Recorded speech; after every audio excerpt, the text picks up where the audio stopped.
আসসালামু আলাইকুম প্রিয় বার্সা ফ্যান্স, প্রিয় কুলার্স।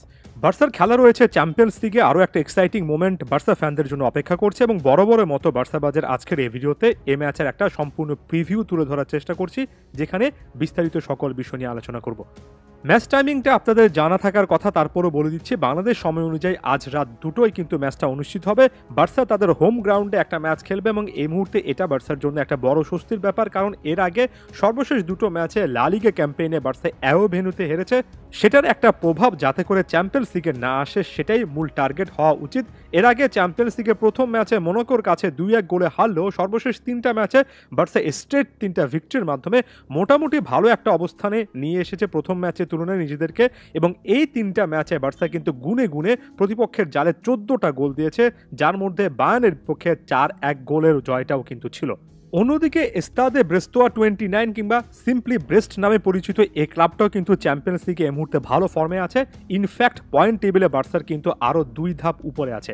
বার্সা যেখানে 4টা ম্যাচে 9 পয়েন্টের মাধ্যমে 6 নম্বর স্থানে আছে, সেখানে 4টা ম্যাচ খেলে 10 পয়েন্ট, 3টা জয় এবং একটা ড্র, এখন পর্যন্ত কোনো ম্যাচ না হেরে ক্লাবটা এই মুহূর্তে পয়েন্ট টেবিলে নিজেদেরকে 4 নম্বর স্থানে রেখেছে। এবং এই 4টা ম্যাচের মধ্যে অনেক বেশি চ্যালেঞ্জ যে তারা আসলে ফেস করেছে ব্যাপারটা এমন নয়, তবে একটা ম্যাচ বেয়ার লেভারকুসেনের বিপক্ষে তারা 1-1 গোলে ড্র করেছে।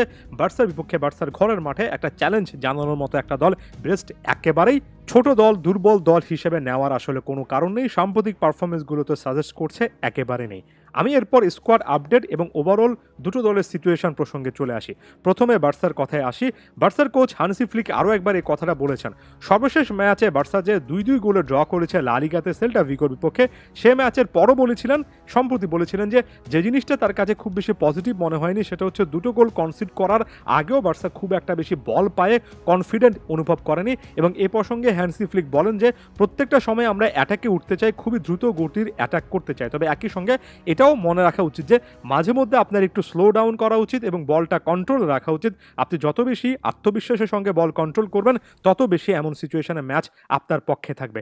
অর্থাৎ এখানে বার্সা তেড়ে ফুড়ে আক্রমণ করতে গিয়ে নিজেরা অনেক বেশি পজিশন হারাচ্ছে কিনা, প্রতিপক্ষকে বল গিফট করছে কিনা, এমন টাইপের ইস্যুগুলো যাতে করে দূরে রাখা যায়, ফ্লিক আলাদা করে সেখানে কিন্তু একটা নজরদারি করছেন। এবং আমার কাছে মনে হয় ব্রেস্তের বিপক্ষে এই ম্যাচে বার্সার একেবারে আক্রমণাত্মক ফুটবল খেলে 4-5টা গোলে একটা জয় তুলে নেওয়ার চেয়ে বার্সা যদি মিডফিল্ডে কন্ট্রোল রেখে চিরচেনা পজিশন বেসড ফুটবল খেলে, সেখান থেকে এক বা একাধিক গোল আদায় করে ম্যাচটা শেষ করতে পারে, এক কথায় ক্লিনিক্যাল পারফরমেন্স দিতে পারে, তাহলে সেটা এই মুহূর্তে বার্সার অনেক বেশি কাজে আসবে। ক্লিনিক্যাল পারফরমেন্স বলতে বোঝাচ্ছি আপনার একই ম্যাচে 15-20টা আক্রমণ করার দরকার নেই, আপনি 7-8টা আক্রমণ করেন, সেখান থেকে 2-3টে গোল বের করে আনেন। আপনার ডিফেন্সিভ সলিডিটি দেখাতে হবে, একেবারে ক্লিন শিট রাখার মতো একটা মানসিকতা অন্তত এই পর্যায়ে এসে দেখাতে হবে। এই মুহূর্তে বার্সার স্টার্টিং লাইন আপে যে সকল পজিশনগুলো সার্টেন সেটা বলছি না, তবে প্রেডিক্টেড লাইন আপ বলছে ইনিয়াকি পেনা, কুন্ডে, কুবার্সি, ইনিয়াগো মার্টিনেস এরা ডিফেন্সে থাকবেন।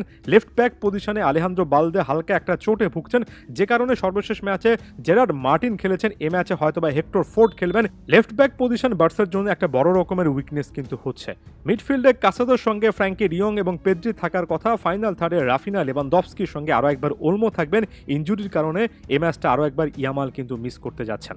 এখানে ডিফেন্সে জুলস কুন্ডে সর্বশেষ ম্যাচে যে ভুলটা করেছেন, লেফট ব্যাক পজিশনে পারফরমেন্স, এগুলো আরও অনেক বেশি করে চুলচেরা বিশ্লেষণ করার দরকার আছে। তবে সবচেয়ে বড় ফ্রাস্ট্রেটিং যে ব্যাপার, ডিফেন্সে বার্সার কাছে যথেষ্ট বিকল্প কিন্তু নেই, এটা এ ম্যাচও একটা বড় প্রবলেম হতে পারে। অন্যদিকে আমি যদি ব্রেস্টের কথা বলি, সাম্প্রতিক সময়ে ফ্রেঞ্চ ফুটবলে একটা পজিটিভ ভাইব তারা তৈরি করেছে। গতবারে লিগ 1 ক্যাম্পেইনে পয়েন্ট টেবিলে তারা 3 নম্বর স্থানে ছিল। বর্তমান কোচ এরিক রয়ের অধীনে বেশ কয়েকটা জায়গা থেকে তাদের সিগনিফিক্যান্ট একটা ইমপ্রুভমেন্ট এসেছে। আমি যদি একেবারে নির্দিষ্ট করে বলি, এটা এমন একটা দল যারা ডিফেন্সিভ সলিডিটিতে বিশ্বাস করে, অনেক সময় কিন্তু ডিরেক্ট প্লে অর্থাৎ লম্বা পাসের মাধ্যমে খেলার চেষ্টা করে, সেট পিসও কিছু না কিছু করার চেষ্টা করে। এবং দলটার কথা যদি বলি, একই টাইপের প্লেয়ার অনেকদিন ধরে পাশাপাশি খেলছেন, তাই তাদের মধ্যে একটা আন্ডারস্ট্যান্ডিং বা ট্যাকটিক্যাল ফ্লেক্সিবিলিটিও তৈরি হয়েছে।